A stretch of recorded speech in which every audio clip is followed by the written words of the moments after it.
Boker Tov, pas Boker Tov, Shalom à tous et à toutes, c'est pas Boker, je m'excuse pour le retard, il y avait des rendez-vous à l'extérieur, j'étais obligé d'être présent, essayer d'arranger le problème.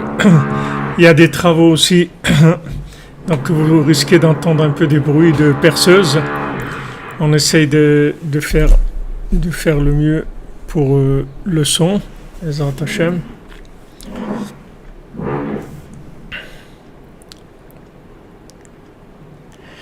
Shalom à toute la yeshiva, bon Hashem, cette yeshiva Kdosha, Asherenu.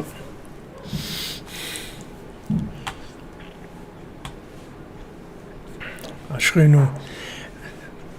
Alors, Bezat Hashem, que on fait le cours pour la refoua de tous les malades, et Viviane Bat Emilie Assal, pour les Ilou Nishmat aussi de Meyer Emile Ben Zmirda, et aussi un monsieur qui est décédé hier, j'essaie de retrouver son nom, Avraham Ben Hanina, et Zivug Amiti pour Dimitri Samuel Ben Chana, Mehdi Aaron Ben Chana, Refoua pour Chana Badjanin, Refoua Shlema pour Madame Jakubowski, pour Teboul Nathan, Refoua Shlema Dan Saadia Ben Suzy, Cécile Esther Bat Perla. Bezat Hashem. Ah oui, c'est vrai, on a la plus grande yeshiva de Ouman, vous avez raison. C'est vrai. Vous avez le son. Merci, Dame Daon, pour. On essaye d'être à l'heure. Il faut Shlema Emmanuel Ben Daniel, Léa Batrava. Merci à vous d'être là. Félicitez-vous pour tous ceux qui ont besoin. Il faut Shlema pour Fanny Barjanine.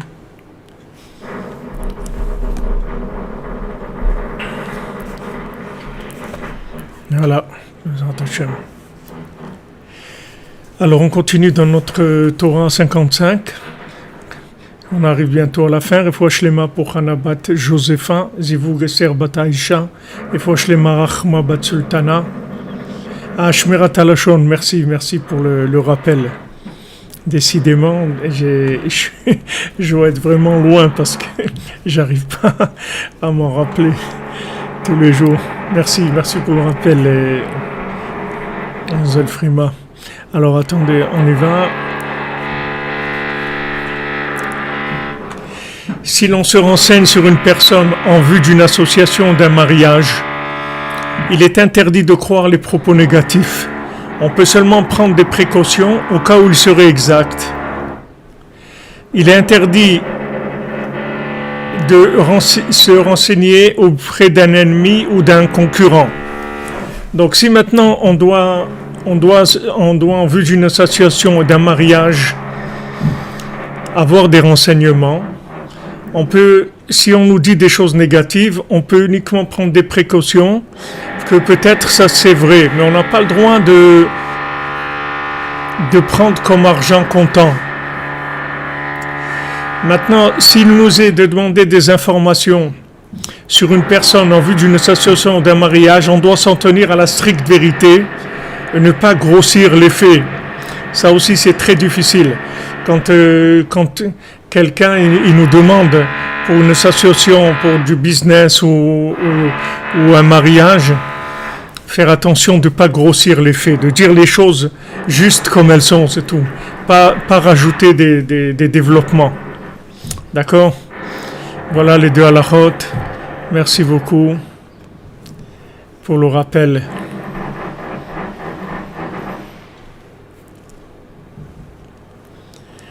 Merci Aaron pour 52, 2 fois 26. Qu'Hachem soit avec toi et ta famille. Une bonne réussite dans tout. Refoua Shlema pour Yuda Chaim Ben Esther, Naomi, Fredi Frecha, Bat Gisèle Aziza, Sarah Tamar, Bat Alice Aisha, David Ben Léa, Kol Yeshuot, mon ami. Merci beaucoup pour ta tzedaka. Que Hachem te bénisse. Que Que Hachem soit avec toi. Je sais que tous les gens qui sont ici, c'est des grands donateurs.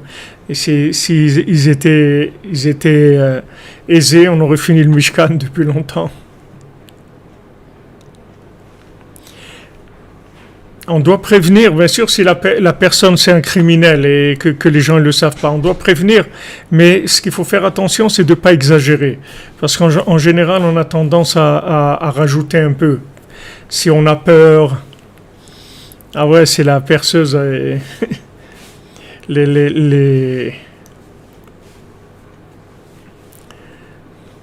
Non, vous croyez toujours que je suis un tzaddik. Je ne suis pas un tzaddik, moi. Mais je vous ai dit, on est attaché au tzaddik.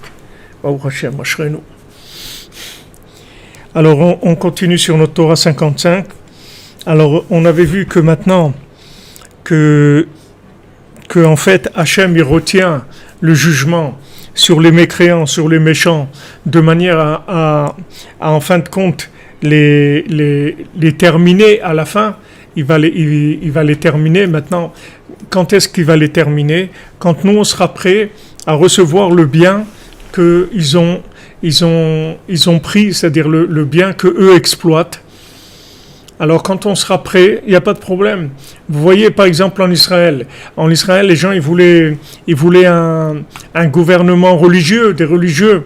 Mais quand il y a eu des religieux qui se sont rapprochés du pouvoir, les résultats c'était pire que ceux qui n'étaient pas religieux. Pourquoi? Parce que les gens ils sont pas prêts. Il faut des kélim pour recevoir le bien. Donc après c'est retombé, c'est-à-dire à un moment les religieux ils étaient très très forts dans la politique, c'est-à-dire ils étaient très très bien placés dans le gouvernement, et après c'est tombé parce que les Maasés ils étaient pas encore prêts, à recevoir le pouvoir. De toute façon le pouvoir il y a que Mashiach qui va le recevoir, puisque le vrai pouvoir sur Eretz Israël c'est qu'un roi qui est nommé par Hachem, donc il n'y a pas de vote, il n'y a rien, c'est lui qui aura le pouvoir sur Eretz Israël. Mais c'est pour vous donner un exemple que des fois, il y a des gens qui veulent des choses. Et c'est vrai, c'est bien, c'est des idéalistes, ils veulent des choses. Ils ont raison de vouloir. Mais le problème, c'est que, est-ce que maintenant, ils peuvent gérer cette chose-là? Alors maintenant, tant que maintenant, le bien, il ne peut pas être géré par des gens bien, par des gens qui ont la foi, tant qu'ils n'ont pas assez de foi pour gérer les choses, c'est-à-dire qu'ils sont pas encore des gens de confiance. Même à l'époque de Moshe Rabbeinu, que Hachem lui a dit, tu vas trouver des gens qui soient des gens sages, des gens qui ont la chorma, des gens qui sont dévoués. Il lui a donné plusieurs critères. Il lui a rajouté un critère, tu vas trouver des gens qui détestent l'argent. Et après, quand c'est rapporté que Moshe Rabbeinu il a trouvé des gens, il n'a pas rapporté qu'il a trouvé les gens qui détestaient l'argent, parce qu'il n'en a pas trouvé, tout simplement. Donc, même à l'époque de Moshe Rabbeinu, il a trouvé des gens pour s'entourer avec des gestionnaires, des gens qui l'aident. Mais des gens qui détestent l'argent, il n'a pas trouvé. Donc, vous voyez que le problème, c'est pas la lumière.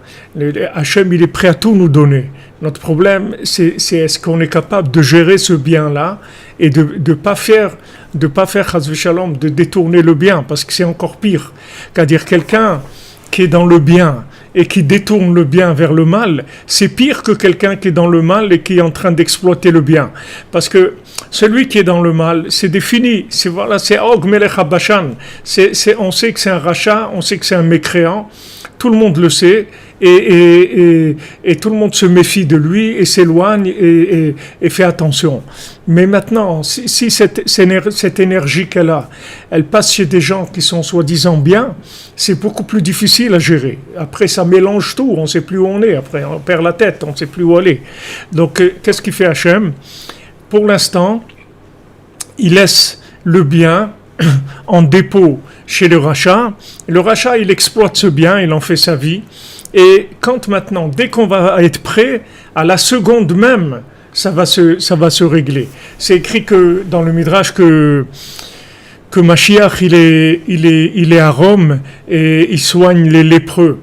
Alors il soigne les lépreux et chacun qui a la lèpre, il lui fait son pansement, il lui enlève l'ancien pansement. il lui refait le pansement, et après, comme ça, il passe au deuxième, au troisième. Alors on lui a demandé à Mashiach, on lui a dit, mais puisque maintenant tu vas faire le pansement de plusieurs, pourquoi tu n'enlèves pas le pansement à 10 d'un coup, et après tu refais à 10, comme ça va plus vite. Il a dit, je peux pas, parce que peut-être que quand je vais défaire le pansement du deuxième, alors que j'ai laissé le premier sans pansement, et on va m'appeler pour que je me révèle en tant que Mashiach, et qu'est-ce que je vais faire? Je vais laisser une personne sans le pansement? Je peux pas. Et d'un autre côté, retarder la venue du Mashiach d'une seconde, je peux pas non plus. Donc je fais ce que j'ai à faire, du début à la fin, et après je passe au second, au troisième, au quatrième, parce qu'il sait que quand ça va venir le moment, ça va se faire immédiatement. Parce que Hachem, il veut amener la Géoula beaucoup plus que ce que nous on croit. On croit que Hachem, Chas v'Shalom, il nous fait attendre et voilà, et les trucs, et les puces et les vaccins, et la 5G, et trucs, comment il s'appelle, l'autre là-bas en Amérique, et Bill Gates, et voilà, il y a des problèmes, et le virus, et on croit que Hachem, il veut nous faire attendre. Mais Hachem, il veut pas nous faire attendre. Hachem, il veut nous donner tout de suite, tout. Le problème, c'est qu'on n'a pas les récipients. Voilà, il nous a donné. Il nous a donné Rabbi Nachman, d'accord? Rabbi Nachman, il est venu il y a 200 ans. Rabbi Nachman, il a dit, voilà, si vous m'écoutez, on va retourner au moment de Matan Torah, et encore, je vais vous donner la Torah, les premières tables, pas les deuxièmes, les premières comme elles étaient au début. C'est-à-dire, vous allez tous guérir, la mort, elle va disparaître du monde, il y aura que du bien, tout va être extraordinaire et tout. Voilà, Rabbi Nachman, il est venu, il a annoncé la couleur, comme on dit. Qui est-ce qu'il a écouté? Qui est-ce qu'il a écouté? Le plus grand Rosh Hashanah de Rabbeinu, il y avait 700 personnes. Le plus grand Rosh Hashanah de Rabbeinu. Il y avait 700 personnes, et même ça, Rav Nachman dit c'est un chiffre, il est un peu grossi.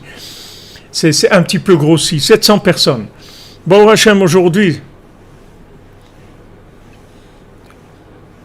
fois Shlema Poron Ben Rivka. Sinon, le Mashiach, il souffre de ne pas se révéler. Mais c'est pas lui qui est malade, c'est des lépreux. Merci pour vos paroles de Chizouk. Mais regardez, Rabbeinu, il a amené la solution du monde. Il a dit, voilà, j'ai amené tous les outils pour le Mashiach, d'accord? Alors maintenant, s'il a amené tous les outils pour le Mashiach, nous, alors, vas-y, comme on dit, vas-y, fais le travail. Comme quelqu'un, il vous dit, voilà, j'ai tout amené pour préparer la cuisine, j'ai tout, les ustensiles, le manger, il y a tout. Alors vas-y, fais-le. Non, pourquoi Rabbeinu ne pouvait pas? Il ne pouvait pas. Parce qu'il a entraîné, c'est-à-dire ça a entraîné l'opposition. Ils se sont opposés à lui. Ils ont raconté sur lui des mensonges. Ils se sont opposés. Parce qu'ils ne sont pas prêts. Regardez-nous, le Mishkan, voilà. On a voulu faire le Mishkan. On est arrivé, on a fini les 9 étages et on commence l'intérieur, Bezrat Hashem, et avec tous ces cordonniers qu'on a, on va faire quelque chose une merveille, Bezrat Hashem. Mais regardez combien de gens ils se sont opposés. Les gens, ils n'ont jamais vu ça de leur vie.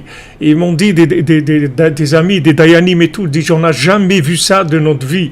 Qu'on envoie des gens devant la porte du gala pour dire aux gens de ne pas rentrer dans le gala du Mishkan. Il ne faut pas rentrer, n'allez pas là, c'est pas bien, etc. On n'a jamais vu ça. Il y a des galas qui sont vraiment faits c'est pas France Gall, mais c'est des trucs vraiment galeux. Et il y a personne qui dit quoi que ce soit. Il y a des trucs de rien. Mais de là, vous voyez, même ça, vous allez dire, voilà, mais qu'est-ce qu'on veut faire? On va faire un endroit pour recevoir les cordonniers. Qu'est-ce qu'on veut faire? On n'est pas en train de faire maintenant quelque chose. Mais vous voyez, chaque chose, Rabbeinu l'a dit que vous allez toucher, que c'est pour moi, attendez-vous à des réactions qui vont être bizarres, très bizarres. Et bon, Hachem, d'un côté, ça donne des forces, parce qu'on voit que des réactions qui sont tellement, des oppositions tellement farouches, Ça s'est jamais vu, donc ça veut dire que Béhémet c'est extraordinaire, mais d'un autre côté on en a marre, on veut finir aussi, on veut finir, c'est-à-dire ce bien là, on a envie de l'installer, jusqu'à quand le bien il va se cacher, il va avoir peur de se révéler, parce que si maintenant on révèle trop le bien, alors ça y est, il y a des gens qui vont venir et qui vont commencer à faire des problèmes, on en a marre, on est fatigué aussi, c'est-à-dire jusqu'à quand Hachem il va cacher son visage. Jusqu'à quand Hachem il va cacher son visage? On est fatigué, on veut, ça y est, on se traîne, les gens ils en peuvent plus, chacun là où il est. Des gens ils n'arrivent pas à se marier, des gens ils n'ont pas de parnassa, des gens ils n'arrivent pas à éduquer leurs enfants, des gens ils n'arrivent pas à avoir du shalom, des gens ils n'arrivent pas à étudier la Torah, ils n'arrivent pas à prier comme il faut, ils ont la tête qui part dans tous les sens, ça y est, les gens ils en ont marre. Ils en ont marre, les gens ils prennent des antidépresseurs, ils en ont marre, ils sont fatigués les gens. Jusqu'à quand on va attendre? Jusqu'à quand? C'est-à-dire d'un côté, ok, on se dit, pour l'instant, le bien il se développe très très doucement, très très doucement. Comme quelqu'un il a envoyé hier, il a envoyé un message, il a dit, mais c'est quoi le nombre de gens qu'il y a dans la yeshiva des cordonniers? Mais il devrait y avoir 6 milliards de gens qui suivent ces cours-là. Les gens ils sont complètement fous. Voilà, il a envoyé un message hier. La personne elle a envoyé un message, je ne sais pas qui c'est, j'ai pas fait attention au nom, je peux vous lire ce qu'il a écrit parce que c'est bon Hachem, voilà des gens qui se rendent compte, qui se disent attends mais il faut faire quelque chose, on peut pas laisser le monde comme ça dormir, il y a quelque chose à faire. Voilà, c'est mamache terrible. Voilà, quelqu'un dit, je ne comprends pas qu'il n'y ait pas 6 milliards d'abonnés à cette chaîne. Les gens sont vraiment des fous. C'est John G. qui a écrit ça. Ben voilà.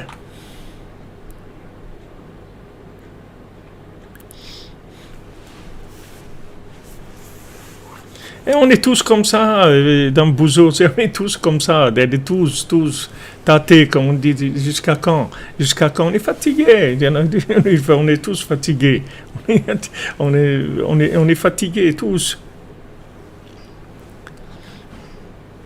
Tout le monde est fatigué, on a besoin, on veut une délivrance, mais le problème c'est qu'on n'est pas prêt, c'est ça notre problème, Bezrat Hashem, on peut être prêt dans quelques minutes, dans quelques heures, dans un cours de l'écouter Moran ou dans un Chatzot de la cordonnerie avec un Sipurim Asiot, on peut tout de suite, la révélation peut se faire en une seconde. Elle va venir comme ça d'un coup. On va être très surpris parce que ça va venir d'un coup.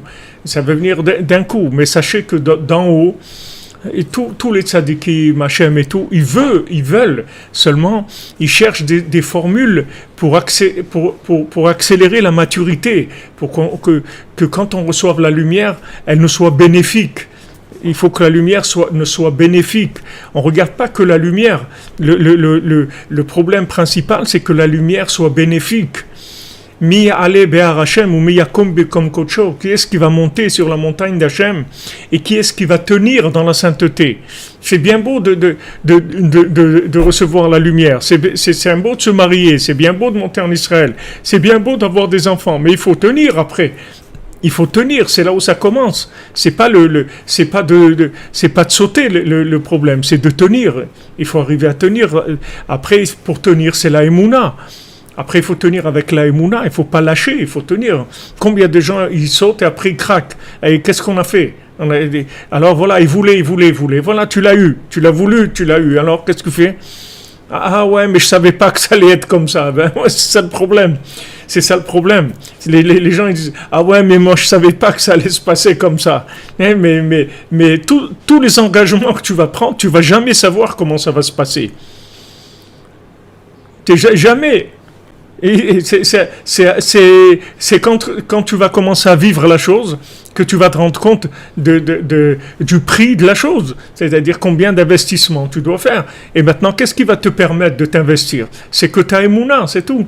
Parce que maintenant, quand tu as sauté, alors tu dis, moi j'ai sauté, je reviens plus en arrière, c'est tout. Je me suis engagé, je reviens plus en arrière. Je tiens le coup, je m'accroche, je fais les conseils de Rabbeinu et je lâche pas, c'est tout. Mais regardez, Hachem, il envoie toujours en avance. Il a toujours envoyé en avance. Il nous a fait sortir d'Égypte en avance. Il a envoyé la Torah en avance. On a fait le veau d'or. Il a envoyé Moshe Rabbeinu en avance, on a voulu le tuer.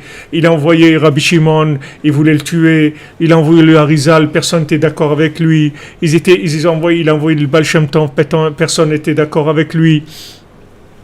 Il a envoyé Rabbeinu, ils ont voulu le tuer, Rabbi Nathan. Il y a toujours, Hachem, il a toujours donné en avance.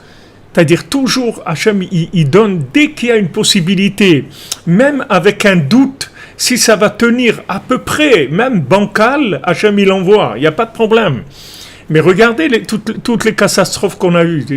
Tu sais quoi ces catastrophes-là? Pourquoi le veau d'or? Parce qu'on n'a pas pu rester 400 ans en Égypte. Mais Hachem, il a eu pitié de nous, nous a sortis au bout de 210 ans. Mais on n'était pas capable de recevoir la Torah. On a reçu la Torah, on l'a vomi, on dit on ne veut pas, ça ne nous intéresse pas.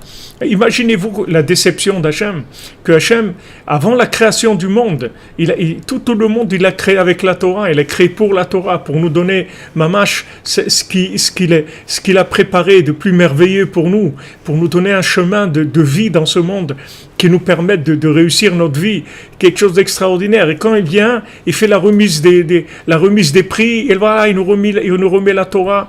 Comme c'est écrit, Hachem, il était sur le mont Sinaï avant nous, tellement il était pressé de nous donner la Torah. Et nous, qu'est-ce qu'on fait? On crache dessus, on va faire le veau d'or. Vous comprenez? C'est des déceptions terribles,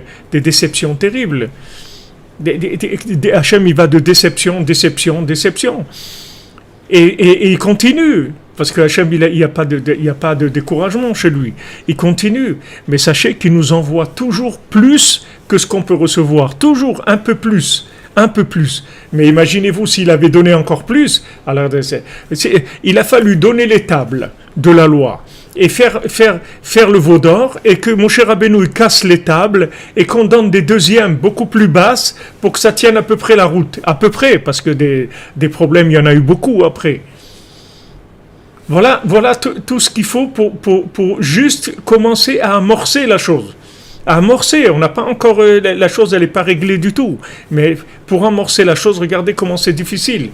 Donc Hachem, qu'est-ce qu'il fait? Ne croyez pas, quand vous voyez, comme on a dit, toute cette injustice-là, vous voyez tous les méchants, les mécréants, qui ont le pouvoir, qui ont l'argent, qui ont la réussite, tout ça, ne vous trompez pas, ils n'ont rien du tout. Béhémet, ils n'ont rien du tout. En une seconde, Hachem, il va leur enlever. Comme il a dit à Moshe Rabbeinu. Moshe Rabbeinu, il a dit à Hachem, j'ai peur de Og. J'ai peur de Og, Melech Bashan. J'ai peur de Og, le roi de Bashan. J'ai peur de lui. Hachem, il a dit, n'aie pas peur de lui. Il est terminé déjà. Pourquoi Hachem lui a dit, il est terminé? Pourtant, avant, il est resté 900 ans, comme on a vu, Og, Melech Bashan. Avant, c'était un géant qui faisait beaucoup de mal. Donc, comment Hachem lui a dit, tu peux y aller, c'est terminé? Parce que Hachem, qu'est-ce qu'il fait? Dès qu'on est prêt, Hachem, il vide le bien qu'il y a dans le rachat, qui lui permet d'avoir toute sa force et toute sa réussite et tout, et il la passe chez nous. Il la passe chez les gens qui cherchent le bien. Mais il y a des gens qui cherchent le bien, comme on dit, qui sont bien intentionnés, mais ils ne sont pas capables. Il y a des gens bien intentionnés, mais qui sont incapables. C'est vrai, leur intention est bonne, mais ils sont incapables. C'est-à-dire, quand ils vivent la chose, ils craquent. Alors, vous, quand vous voyez que maintenant, ils sont bien intentionnés, ils veulent la chose, alors vous dites, c'est super, on a trouvé quelqu'un qui veut, et tout, alors je vais lui donner. Et quand vous lui donnez, il crache dessus, il le casse, il le jette, il détruit, il fait des choses terribles. Il dit, mais c'est terrible, mais pourquoi? Parce que maintenant, il se rend pas compte. C'est-à-dire que maintenant, il a un vouloir. Ce vouloir est sincère. Mais ces récipients, ils sont pas capables de gérer la lumière. Donc, qu'est-ce qu'il fait Hachem en attendant? Il laisse la lumière chez les Réchaïm. Et les Réchaïm, tous les mécréants, les méchants, ils exploitent cette lumière-là, le temps qu'elle est chez eux. Ils vivent avec, ils ont la bénédiction. Comme on voit même David Améler, quand il a été chercher le Aaron, l'armoire avec les restes des tables de la loi, avec les tables de la loi, il a été les chercher à Beth Shemesh. Et parce que au début, il pouvait pas le prendre, parce que les gens qui s'approchaient mouraient. Donc maintenant, après, il a vu quelqu'un qui était là-bas à Beth Shemesh et qui a pris le Aaron, et il avait la bénédiction, il avait tout chez lui d'extraordinaire et tout. David Améler, il a dit, mais c'est quoi ça que laisser l'armoire avec l'étape de la loi là-bas, et c'est lui qui prend toutes les bénédictions et tout. Non, David Améler, il dit, allez, on ramène Aïr David, on prend le Aaron, on le ramène. Et là, ils l'ont amené, ils ont fait la fête, ils ont la bracha et tout. Mais le Aaron, il était obligé d'aller ailleurs, le temps que ça mûrisse, comme Yosef. Il était en Égypte, vous croyez qu'est-ce qu'il avait avec Yosef d'aller chez Paro et devenir le gestionnaire des affaires de Paro? Yosef, vous croyez que c'est ça son travail? Vous croyez que c'est ça son travail à Yosef, d'aller devenir chef du marketing des affaires de Paro? Vous croyez qu'il a que ça à faire, Yosef? Yosef, il a dit à ses frères, voilà, je suis le tzaddik Ador, voilà les Sipurim Asiyot, je vous raconte mes rêves, c'est Sipurim Asiyot, comme il dit Rabbi Nathan, et maintenant, voilà, asseyez-vous, écoutez. Et ils ont pas voulu, ils n'étaient pas prêts à le recevoir, ils n'étaient pas prêts du tout. Donc qu'est-ce qu'il fait? Il est parti chez Paro, tout simplement. Et Paro, quand il l'a vu, il a dit, mais toi, t'es un génie, toi. Toi, t'es un génie de Dieu, t'es un envoyé de Dieu, toi. Qui est-ce qui peut résister à toi? Qui est-ce qui peut... Il a vu Yosef, Paro. Parce que Paro, c'est un spécialiste en exploitation du bien. Il sait exploiter le bien. Donc quand il voit quelqu'un comme Yosef, il dit, oh là là, quelle aubaine de tomber sur un diamant comme ça. Alors là, avec lui, on va faire des trucs extraordinaires avec celui-là. Et parce que lui, c'est un spécialiste dans le bien, puisque se nourrit que du bien. Bien que lui, il l'utilise pour le mal, mais il connaît le bien. Il connaît la valeur du bien, parce que il vit avec le bien. Donc il sait exactement ce que ça vaut. Donc Yosef, il est parti en Égypte, c'est tout. Il a dit, ok, vous voulez pas de moi, je vais aller en Égypte, et je vais vous attendre, et vous allez voir, vous allez venir, vous allez vous prosterner. Comme je vous ai dit maintenant que vous allez vous prosterner, vous viendrez en Égypte et vous allez vous prosterner. Et après tout ce qu'ils ont passé, la famine et tous les problèmes qu'il leur a pris Shimon, après la Binyamin et tous les problèmes qu'il y a eu, après ils sont venus, il leur a dit, Ani Yosef, voilà les amis, ils sont tous prosternés. Ils ont dit, excuse-nous, pardon, etc. Il dit, il n'y a pas de problème, moi je vous en veux pas, parce que moi je sais que c'est Hachem qui a voulu que ça soit comme ça. Mais si vous voulez, ce processus-là, cette image de fonctionnement, c'est toujours la même. Le bien, il vient chez nous, il tape à notre porte. D'accord? On lui dit, oui, c'est à quel sujet, monsieur? Vous n'avez rien à faire dans votre vie, des trucs, etc. Il dit, non, excusez-moi, et tout. Il s'en va. Vous comprenez? Le bien, il vient toujours taper à notre porte. Seulement, il faut être prêt à l'accueillir. Et des fois, ça coûte cher d'accueillir le bien. Des fois, ça peut coûter la vie de quelqu'un. Des fois, c'est sa vie entière qui va engager. Mais il a reconnu le bien et il est prêt à donner sa vie pour le bien. Et il s'engage qu'il lâchera jamais. Comme il a dit Rabbi Nachman, il dit une seule chose, Hachem, je m'engage avec toi, que jamais je te lâcherai, jamais j'arrêterai de prier, jamais, quoi qu'il m'arrive, à moins que Chas v'Shalom je devienne complètement fou, il a dit que je perde ma tête et tout, mais sinon, quoi qu'il se passe dans ma vie, des hauts et des bas, jamais je lâcherai, je resterai toujours avec toi. Donc ça, c'est un engagement. C'est un engagement de Emouna, vous comprenez? Quand quelqu'un il s'engage, que le bien vient taper à la porte, et ne croyez pas, il vient taper à la porte de tout le monde tous les jours, il dit Rabbeinu. C'est pas une fois par an. Tous les jours, le bien vient frapper à notre porte et dire voilà, vous êtes intéressé, vous voulez acheter, vous êtes prêt à payer pour ça. Et nous, on dit bon, c'est un peu cher, maintenant je me sens pas capable de m'engager dans des choses comme ça. Ok. Alors, je suis chez le voisin, quand tu te sentiras capable, on verra. Pour l'instant, je vais chez le voisin. C'est exactement comme ça que ça s'est passé.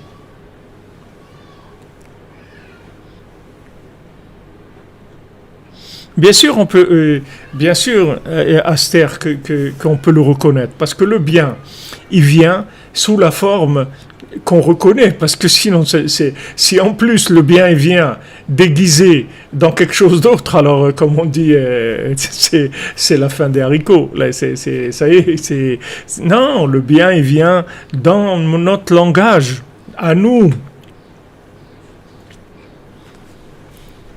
Dans notre langage à nous, il vient le bien. Dans notre langage à nous. Seulement, ça demande un petit effort. Il faut un petit effort. Et des fois, c'est un gros effort. Des fois, c'est un gros effort. Des fois, vous sentez qu'on ne va pas vous lâcher. Il faut y aller, c'est tout. Il faut sauter, c'est tout. Il faut y aller. Un malin saute. Il y a des fois où il faut y aller. Comme raconte Ravram Sternhardt, Salav Shalom, c'est un descendant de Rabbeinu.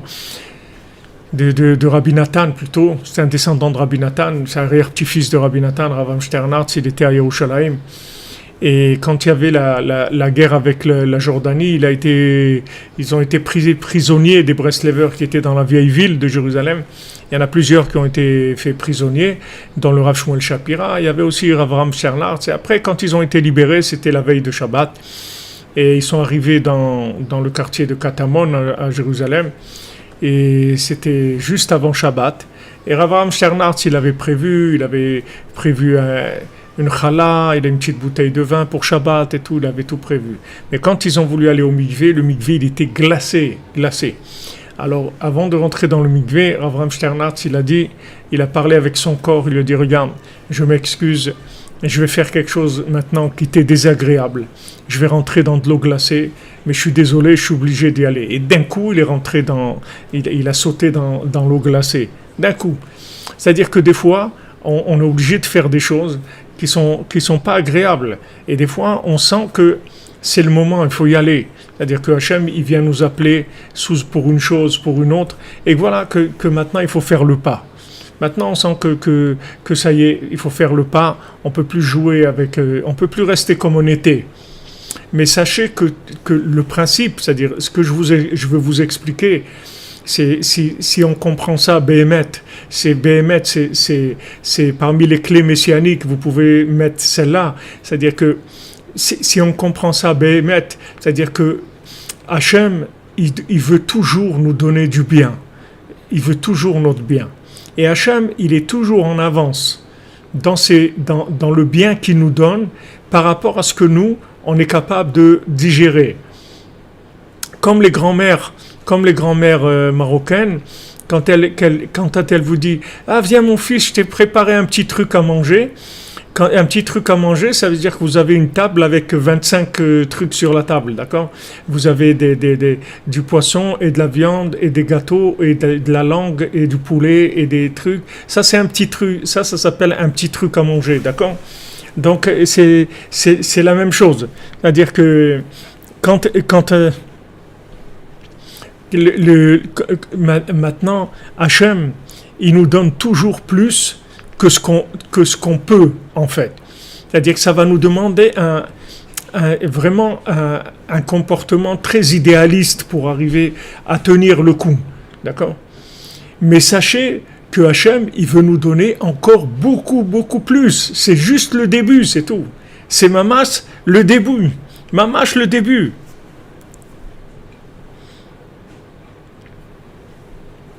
Les Dakala pour Sarah Perle Bat Rachel, Bezrat Hachem. Vous comprenez, Hachem, parce que nous, on croit toujours que le bien est en retard, qu'on voudrait plus de bien, qu'on voudrait la paix dans le monde, qu'on voudrait que tout le monde soit bien. Mais est-ce que maintenant, vous pouvez vivre ça ? C'est ça qu'il faut vérifier. C'est est-ce que vous pouvez vivre ces choses-là ? Alors, on travaille. Pourquoi on est dans la cordonnerie ? Parce qu'on essaye de se préparer à vivre ces choses-là. Voilà, exactement. Hachem, toujours, il donne un crédit. Toujours. Toujours, Hachem, il donne un crédit. Mamash, il nous donne toujours plus que ce qu'on peut. Parce que Hachem lui-même, il est Kavichol, si on peut dire comme ça, il est plus pressé que nous encore. Quand vous voyez quelqu'un qui souffre, vous êtes encore plus pressé que lui de lui enlever sa souffrance. Vous voulez qu'il arrête de souffrir, encore plus que lui, parce que quand vous avez la solution entre vos mains et que vous voyez la personne souffrir et que vous voulez lui donner, c'est comme la cordonnerie. Voilà celui qui a dit il faut 6 milliards sur cette chaîne. Vous avez la cordonnerie, vous voulez partager avec les gens. Vous voulez partager avec les gens. Et vous voyez les pauvres, les gens, ils sont à côté pour l'instant, ils sont branchés sur d'autres choses complètement, ils peuvent même pas entendre de quoi vous parlez, parce qu'ils sont en train de vivre, ils sont en exil, ils sont prisonniers dans des trucs terribles. Donc on veut faire avancer le monde, on a envie. Vous voyez quelqu'un souffrir, vous avez le médicament, et vous savez que s'il se prend ce médicament, il va guérir, et vous n'arrivez pas à lui donner. Vous n'arrivez pas à lui donner, comme Rabbeinu il a dit, tu lui verses un seau entier de médicaments sur la tête, des médicaments très précieux qui coûtent des millions et des millions, et tu lui en verses un seau sur la tête, et en fait il suffit une goutte pour qu'il guérisse, mais tu es obligé de lui verser un seau sur la tête, peut-être qu'une goutte qui va rentrer dans sa bouche à un moment. C'est ça notre problème. C'est que Hachem il veut nous donner tout.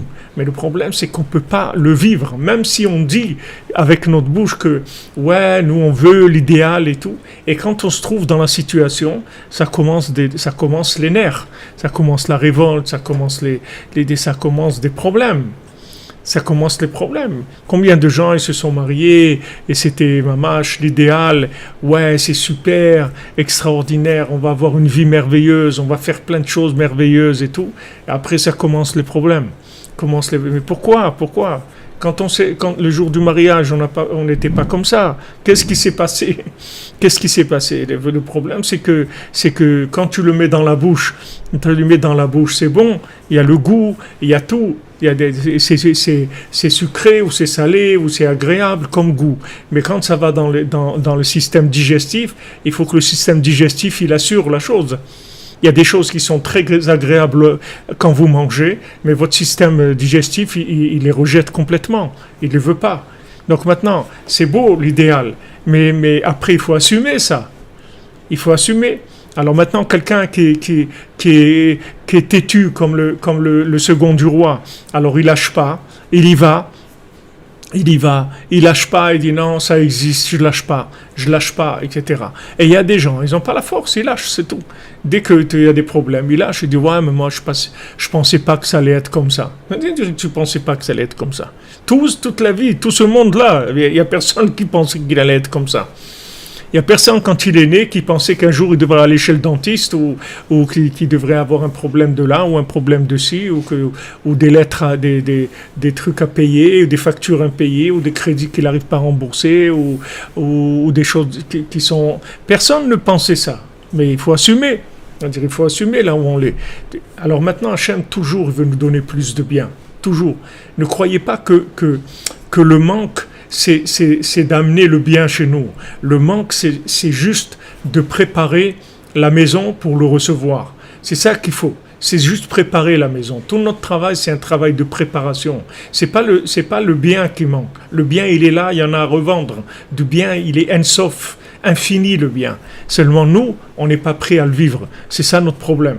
Alors maintenant, tout le travail que le tzaddik fait, c'est justement, quand vous disiez tout à l'heure, on veut le bien, etc. Comment on va reconnaître le bien? Tout le travail du tzaddik, c'est ça. C'est d'être metzamtzem, de contracter la lumière, de manière à l'amener sous des sipurei maasiyot, des trucs, de manière à ce que la personne, tous ces récipients à elle puisse pas faire des rejets, vous comprenez? Elle puisse pas faire des rejets. Quand on fait une greffe à quelqu'un qui a besoin d'une greffe, alors on est obligé de l'anesthésier, d'anesthésier l'endroit et de lui enlever toutes ses capacités immunitoires. Parce que le corps, par nature, il rejette ce qui est étranger. Et si on greffe un organe à quelqu'un et que cet organe, il n'appartient pas au corps, de nature, c'est pas cet organe, il n'est pas à lui. Donc le corps, il rejette automatiquement. Donc il doit faire enlever le système immunitoire de manière à ce que la personne ne puisse pas rejeter la chose, et on la met dans un endroit stérilisé et tout. C'est très dangereux parce que il est pas du tout, il peut attraper un microbe ou un truc parce qu'il n'est pas protégé du tout pendant qu'on va lui greffer cette chose-là. Donc le tzaddik, il utilise des techniques comme ça de très très haut niveau pour arriver à nous faire passer la lumière, de manière à ce que ça arrive dans notre sang, dans notre cœur, dans notre esprit, sans passer par le système digestif. Parce que le système digestif, il est dans un état lamentable, avec tout l'exil qu'on a passé, avec toutes les souffrances qu'on a eues dans notre vie. Le système digestif, il n'en peut plus, il est épuisé. Donc maintenant, le tzaddik, il trouve comment arriver à outrepasser ce système-là, de manière à arriver directement dans le cœur, directement dans l'esprit, pour nourrir la personne, sans que son système immunitoire se rende compte et qu'il ne rejette pas la chose. S'ils avaient eu Rabbeinu pour sortir d'Égypte, c'est sûr qu'ils seraient sortis d'Égypte, ils seraient arrivés en Eretz Israël et il y aurait eu la Géoula et tout. C'est sûr. C'est-à-dire que Rabbeinu, il est venu avec toute l'âme de Moshe Rabbeinu, mais complète. C'est sûr qu'il aurait réussi. Mais à l'époque de la sortie d'Égypte, Moshe Rabbeinu, il n'avait pas tous les outils pour les faire sortir. Ils sont sortis tôt, et il n'avait pas les outils pour les assister dans leur révolte. C'est-à-dire que c'est comment faire sortir quelqu'un quand maintenant la personne, en même temps elle veut, et en même temps elle ne veut pas. C'est-à-dire vous lui dites, est-ce que tu veux ? Il va vous dire oui, je veux. Est-ce que tu es capable de signer ? Ouais, je signe que je veux. Je veux, 100%. D'accord ? Alors, quand il mange, il n'y a pas de problème. Il dit ouais, c'est super et tout. Et quand ça arrive dans l'appareil digestif, commencent les problèmes. Commencent les problèmes de rejet, des nerfs, de la pression, du stress, des trucs, de la tristesse, du mauvais œil, des trucs terribles qui arrivent. Il dit, mais attends, mais tu n'as pas dit que c'est ça que tu voulais et tout. Ouais, c'est vrai, mais maintenant, c'est ça que je veux et tout, mais j'arrive pas, c'est tout, c'est très difficile. C'est très difficile. C'est très difficile de digérer ça. Amen, Bezat Hashem.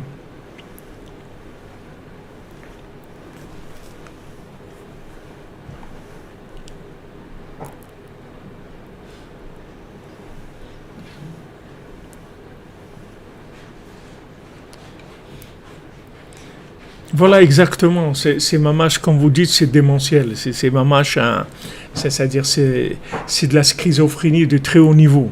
C'est-à-dire que la personne, quand tu lui dis tu veux sortir d'Égypte, ouais, c'est déjà pas mal. Et 80% ils ont dit non, d'accord, à la sortie d'Égypte. Donc déjà, il a dit oui, ok. On y va. Tu laisses tout, je laisse tout. Je te suis, ok. Je te suis, on y va. Allez, super. C'est la fête, on y va, on sort, truc et tout, on y va. Maintenant, on arrive dans le désert, dès les trucs, ça commence. Ouais, on en a marre, des trucs, c'est quoi ça ? Et des trucs, il n'y a pas d'eau, il n'y a rien à manger, et puis cette manne-là, on en a marre de ce truc-là, et tu veux nous amener en Israël encore pour là-bas, pour nous détruire, pour nous trucs, il n'y a pas de parnassa, les gens ils sont méchants, ils n'ont pas ils ont pas d'erreret, ils n'ont pas de savoir-vivre, il n'y a personne qui s'occupe de toi, il n'y a personne qui te regarde, il n'y a personne qui t'aide, et voilà, ça commence, les vomissements, ça commence les aigreurs d'estomac. Vous comprenez ? Mais maintenant, si vous prenez la personne elle-même, elle est sincère. C'est pas qu'elle veut pas. Si elle voulait pas, elle serait restée en Égypte. Donc elle veut la personne. Elle a répondu présent. J'y vais, je suis d'accord, je signe et tout. Le problème, c'est qu'elle n'arrive pas à digérer. Ça lui fait des aigreurs d'estomac, ça lui fait des vomissements et tout. Maintenant, le travail du tzaddik, c'est qu'il va nous faire digérer la chose. Malgré que notre appareil digestif, il est complètement détruit, il va nous faire quand même digérer la chose. C'est ça, si vous voulez, la grandeur du tzaddik. Parce qu'aujourd'hui, si vous voulez, il n'y a pas des gens qui ont l'appareil digestif qui est en bon état. Et ceux que vous voyez, en fait, qui ont l'appareil digestif soi-disant en bon état, que vous avez l'impression que c'est parce que c'est des gens qui cachent les aigreurs d'estomac, qui cachent les vomissements et tout, parce que ils ont tellement honte, ça les affole tellement, qu'ils préfèrent faire semblant que non, tout va bien et tout. Ils peuvent pas supporter. Donc ils font semblant. Mais tous les gens aujourd'hui, ils ont des problèmes dans le système digestif, tous. À intégrer la lumière, tout le monde a ce problème. C'est pour ça qu'on a besoin de Rabbeinu. C'est pour ça qu'on a besoin de Rabbi Nachman. Parce que Rabbi Nachman, il peut vous nourrir sans utiliser votre système digestif. Et ça, c'est un chidouche qu'il n'y a jamais eu dans le monde. Il n'y a jamais eu ça. Avant, tu voulais manger, c'est par le système digestif. Maintenant, il n'y a pas. Il vous nourrit sans passer par le système digestif. Donc, c'est pour ça que Enshum Yush et que Bezat Hashem, ça va marcher, et qu'on va s'en sortir et qu'on va y arriver. Parce que on utilise des méthodes qui sont complètement différentes par rapport aux méthodes qu'il y avait avant. C'est d'autres méthodes complètement. Comme aujourd'hui dans le cœur, on met un stance, là on met un ressort et tout, et ça tient la veine ouverte. Alors avant que la veine elle se bouche, ça y est, la personne, elle meurt, c'est tout. Qu'est-ce qu'on va faire? La veine elle s'est bouchée, elle est morte, c'est tout. Là ils rentrent, ils vont mettre un ressort, ils tiennent la veine ouverte, et le sang peut circuler et tout, malgré le problème que la personne a. Il y a des outils, Hachem il a envoyé des choses extraordinaires. Donc Hachem il veut nous donner. Alors maintenant, pendant tout le temps où on a des problèmes de digestion et qu'on n'a pas encore acquis la méthode de la nourriture sans passer par le système digestif, le bien qui doit nous revenir pour l'instant, il se trouve chez Paro. Il se trouve chez Paro, et on est en train de gérer les affaires de Paro, et on est en train de gérer les vaches maigres et les vaches grasses chez Paro, et on est en train de faire tout chez lui, en attendant que quoi? En attendant qu'on soit prêt à recevoir la lumière. Que dès qu'on est prêt à recevoir la lumière, il n'y a aucun problème, on sort, on dit à Paro bye bye, on s'en va. Mamash, dès qu'on est prêt à recevoir la lumière, même si je vous dis on n'est pas complètement prêt, même à 60% ou 70%, Hachem dit allez on y va, on tente la chose, il n'y a pas de problème. On tente la chose, allez on y va. Il n'y a pas de problème. Donc il y aura des petits ajustements à faire, mais le truc principalement, il est réglé. Donc c'est ce qui s'est passé à la sortie d'Égypte, ça se passe avec nous tous les jours. Donc quand vous voyez des problèmes d'injustice, c'est-à-dire des problèmes que l'injustice, ça veut dire que vous ne comprenez pas pourquoi le bien ne gagne pas, que ce soit individuellement dans votre vie, vous avez raison sur des choses, vous êtes sincère, vous avez raison, c'est la vérité et ça ne passe pas. Alors, des fois, vous avez un sentiment d'injustice. C'est-à-dire, voilà, je vois que c'est du mensonge. Je dis la vérité. Moi, je veux le bien. Je veux aider, etc. Et je vois le contraire. C'est-à-dire, ce qui me revient, c'est complètement le contraire. Donc, je me dis, qu'est-ce que je suis en train de faire? Non, Rabbeinu dit, c'est pas comme ça qu'il faut prendre la chose. C'est que le bien, tu as raison. Il faut vouloir le bien. Il faut aller vers le bien, c'est tout. Mais seulement, la situation, elle n'est pas encore prête. Il faut que tu attendes, c'est tout. Il faut que tu attendes un petit peu. Comme on a vu dans les contes cette nuit, c'est-à-dire que quand elle a dit, mon père, il veut pas, tant pis, on s'en va, ça n'a pas marché. Ça n'a pas marché. Parce qu'on ne peut pas faire ça. On ne peut pas faire ça. Il faut opérer le bien qui se trouve dans le mal et le faire sortir. On ne peut pas dire allez, tant pis. Il n'y a pas tant pis. Ça n'existe pas tant pis. On ne peut pas abandonner le bien qui se trouve dans le mal. On est obligé de le faire sortir. On est obligé de le faire sortir. Donc ça prend le temps que ça prend. Donc quand on a affaire à soi-même d'abord, Rabbeinu dit regarde. Maintenant, Rabbeinu dit moi je peux t'enlever le mal que tu as en toi. En une seconde, je t'enlève tout le mal. Le problème, c'est que le bien et le mal, ils sont mélangés chez toi. Et si je t'arrache le mal, je vais t'arracher le bien qui est avec. Et qu'est-ce qui va rester? Rien du tout. Donc on est obligé d'aller doucement et de séparer. À chaque fois, on sépare un petit peu. On sépare un peu le bien du mal. On récupère le bien, le mal il disparaît. Encore un petit peu de bien, le mal il disparaît. Donc cette patience, il faut l'avoir avec nous.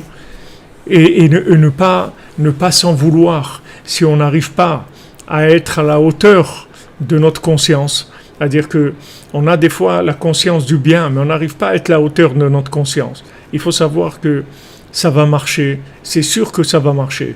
Et c'est sûr que Rabbeinu, il va nous réparer complètement. Il n'y a aucun doute sur ça. Seulement, il faut être patient. Parce que si on veut brûler les étapes, ça augmente encore plus la force du mal. La force du mal, elle augmente encore plus. C'est-à-dire que maintenant, quand vous voulez vous convaincre à vous, ou convaincre quelqu'un, vous voulez parler avec quelqu'un, vous voulez son bien, et il s'oppose. Si maintenant vous mettez la pression et vous voulez faire accélérer, ça va être encore pire. Vous voyez comme Yosef, c'est-à-dire quand il a voulu forcer avec ses frères, ils ont voulu le tuer. C'est-à-dire que Mamash, c'est la guerre qui a commencé. Et après, il a fallu faire tous ces détournements de toutes ces choses-là pour arriver au résultat qu'on voulait. Donc il faut beaucoup de patience avec soi-même d'abord, et il faut beaucoup de patience avec les autres. Beaucoup de patience. Il faut savoir qu'il n'y a pas à s'angoisser, il n'y a pas à être stressé, parce que le tzaddik, il va réparer tout le monde. Rabbeinu s'est engagé, il réparera tout le monde, tous les êtres humains, tous les animaux, tout le végétal et tout le minéral. Rabbeinu, il va réparer tout le monde, c'est-à-dire là où il y a du bien, Rabbeinu va l'inclure dans Hachem. Il ne faut pas vous faire de soucis sur ça. Donc il n'y a aucun stress, aucune angoisse à avoir. Maintenant, par contre, ce qu'il faut faire, c'est aller doucement. Parce que quand on va doucement, on prend le temps de séparer le bien du mal. Vous voyez, dans le conte qu'on a fait cette nuit, si maintenant ils avaient été doucement, si maintenant quand lui, il a dit à sa fiancée, il lui a dit, mais ton père, il veut pas.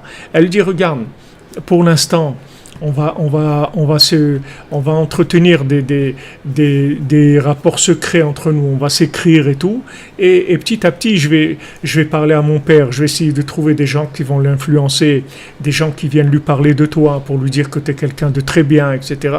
Et on va voir, on va y arriver, Bezat Hashem et tout, mais entre nous on reste liés complètement, mais on va travailler. Mais elle n'a pas fait comme ça, elle a dit tant pis, il veut pas aller, tac, on s'en va, et ça n'a pas marché. Ça n'a pas marché, ça leur a coûté très cher, ça a été très dur, ils ont failli clasher tout, plusieurs fois, parce qu'ils ont voulu aller très vite.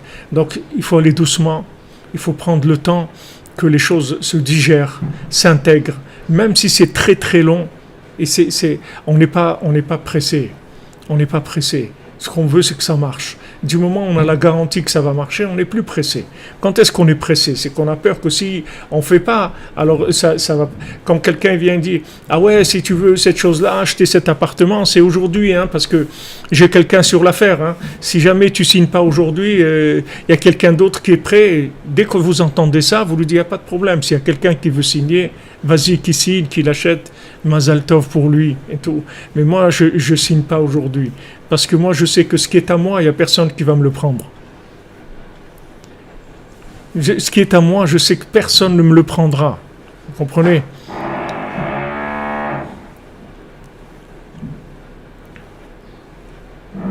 Baruch Hashem, que vous comprenez votre vie, que vous aimez mieux Hashem tous les jours. Exactement.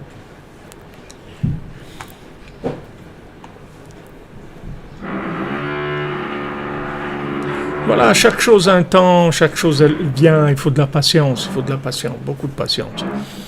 Et si on veut aller vite, alors il y a le mal, il attaque encore plus fort. Parce que si on veut aller vite, ça veut dire qu'on va prendre le bien qui se trouve chez le mal, alors que maintenant, nos récipients, ils ne sont pas encore prêts à le recevoir. Donc en fait, on devient comme un concurrent du mal. Puisque maintenant nous-mêmes on n'est pas prêts. Quelle différence il y a entre lui et nous? Le mal, c'est quelqu'un qui n'est pas prêt puisque ça ne l'intéresse pas. Mais nous, ça nous intéresse, mais on n'est pas prêt. Donc on est au même niveau. Donc on va rentrer en conflit avec lui. Tandis que maintenant, si on est prêt à recevoir le bien, le bien, il quitte tout de suite le mal, il vient vers nous. Et le mal lui-même, il va se retourner, comme on voit dans le premier conte, le troisième géant, c'est lui-même qui l'aide. C'est lui-même qui l'aide à trouver le petit vent, et après il lui donne les moyens, le petit Kéli, le petit récipient pour recevoir la bracha quand il a besoin de quelque chose. Et c'est lui qui va l'aider. Et en fait, il était opposé avant.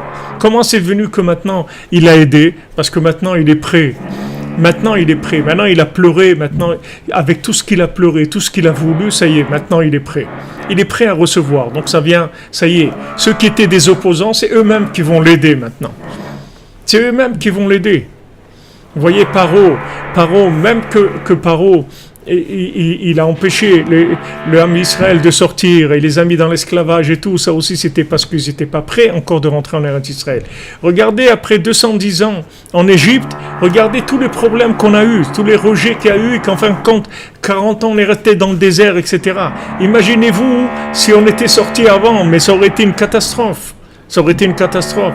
Mais en fin de compte, Paro, il a bien joué avec Yosef, c'est-à-dire que il l'a reconnu, il lui a donné tous les pouvoirs, tous les honneurs qui lui revenaient, il n'y avait pas de problème, parce qu'il a reconnu la vérité.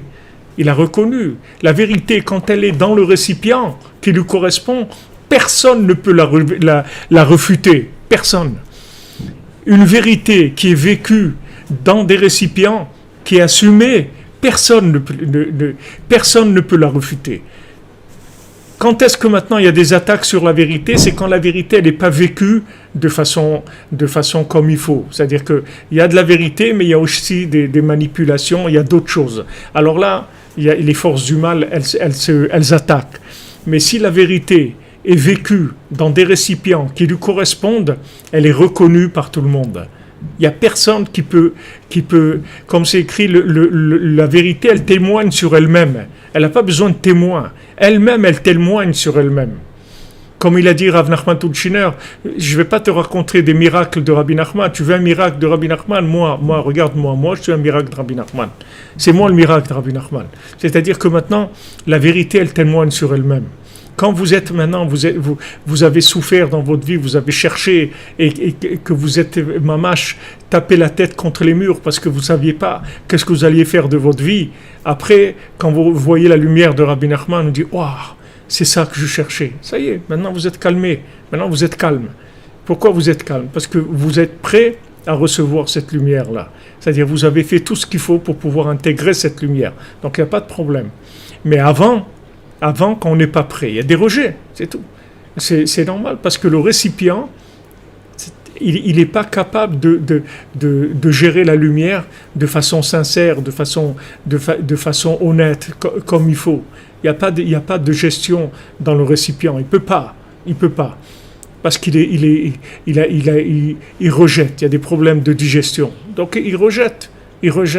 Donc quand maintenant il n'y a pas de récipient, ça fait que le mal, il attaque le bien. Mais quand le bien est dans ses récipients, il n'y a aucune possibilité d'attaquer. Vous voyez, quand on est rentré en Eretz Israël, vous voyez, tous les peuples, il y avait 7 peuples sur Eretz Israël. En tout, il y avait 10 peuples, d'accord? Maintenant, 7 peuples qui étaient sur Eretz Israël, Hachem, il a dit à Yoshua, tous ces peuples-là, ils vont vous laisser, vous les éliminer parce qu'en fait, ils étaient là en train de garder la terre le temps que vous arriviez. Donc, c'est exactement ce qu'on est en train d'étudier. Maintenant que vous êtes arrivés, ils n'ont plus rien à faire ici. Mais il y a 3 peuples que Hachem, il a dit, ceux-là, vous les laissez tranquilles. Il y a Esav, parce qu'Esav, il a une partie d'Eretz Israël, ce qui est Har Seir, donc il a dit ça, vous le laissez tranquille, je lui ai donné, c'est-à-dire pour l'instant, Esav, on n'a pas fait le tikkun de Esav, donc il n'est pas question de lui enlever la part qu'il a en Eretz Israël, et il y a aussi Ammon et Moab. Alors Ammon et Moab, ces 2 peuples-là, Hachem, il leur a donné une part d'Eretz Israël parce que ils viennent de Lot, et comme Lot, il n'a pas vendu Avraham Avinu. Quand Avraham Avinu, il a dit, quand il est arrivé en Égypte et qu'il a dit que Sarah c'était sa sœur, il n'est pas venu dire non, il ment, c'est pas vrai, c'est sa femme. Il n'a pas dit ça. Parce qu'il n'a pas dit ça, Hachem, il a donné une place en Eretz Israël. Donc, il y a des choses que Hachem, il a donné parce qu'un peuple a mérité quelque chose, ou quelqu'un a mérité quelque chose, ou bien, comme vous voyez Esav, c'est que c'est pas le moment. C'est-à-dire, pour l'instant, on est trop encore Esav. C'est-à-dire, Yaakov, il s'est déguisé en Esav pour prendre les bénédictions. Donc ça, c'est sûr que ça va amener des conséquences. C'est pas comme il était présenté à Yitzhak, et il avait dit, papa, voilà, je suis venu, fais-moi les bénédictions, et que Yitzhak, il dise, voilà mon fils Yaakov, allez, je te bénis, etc. Et qu'il avait dit à Esav, écoute, toi, tu es un homme des champs, un travailleur et tout, va travailler pour Yaakov, et tu auras tout ce qu'il faut. Ça s'est pas passé comme ça. Yitzhak, il préférait Esav que Yaakov, et il voulait donner les bénédictions à Esav. Et Yaakov, il a dû se déguiser en Esav pour prendre les bénédictions. Donc maintenant, quand il a pris les bénédictions, c'est sûr que ça entraînait de la haine, il voulait le tuer et tout, c'était terrible. Pourquoi ?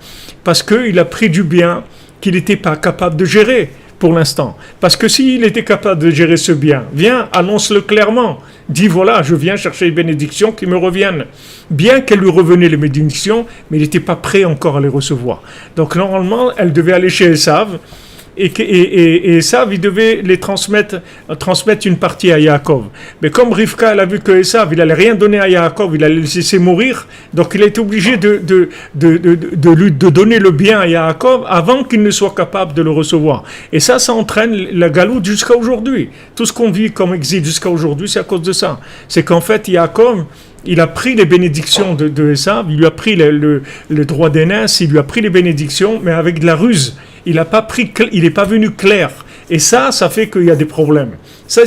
Alors ça, dans notre vie, pour tous, c'est pareil. Si maintenant on ne reçoit pas la chose, la vérité dans un récipient qui est clair, qui est capable de recevoir cette vérité, c'est-à-dire quand on est à moitié égyptien et à moitié homme du désert et à moitié homme d'Eretz Israël, si on est coupé en morceaux, des parties en nous qui appartiennent à ça, des parties à ça, comment vous voulez que la vérité, elle vive en nous de façon intégrée, de façon tranquille et tout? Ça crée des problèmes. Et donc, Hachem, qu'est-ce qu'il fait? Il ne va pas nous détruire. Donc, tant qu'on n'est pas capable de gérer cette vérité, il la laisse en dépôt chez quelqu'un qui l'exploite. Même que ce soit un méchant, un mécréant. Et après, quand on va être prêt, ça va venir, Bezat Hashem. Donc, comment on est prêt? Par la Emouna, par la Tfila, on a vu. Bezat Hashem, on développera ça pour avoir la méthode plus précise. Et comment on développe les récipients pour pouvoir recevoir le bien, Bezat Hashem. Be'atzlacha, les amis, que des bonnes choses, que des nouvelles extraordinaires. Vive la semoule, comme vous dit. Vive la semoule. Ouais. Et ça, il manger des lentilles. À ce soir, Bezat Hashem. Ce soir, c'est jeudi soir, donc on fait la Torah 60, Bezat Hashem. On continue dans la Torah 60. Que des merveilles, Bezat Hashem, des bonnes choses, une bonne santé, que des bonnes nouvelles.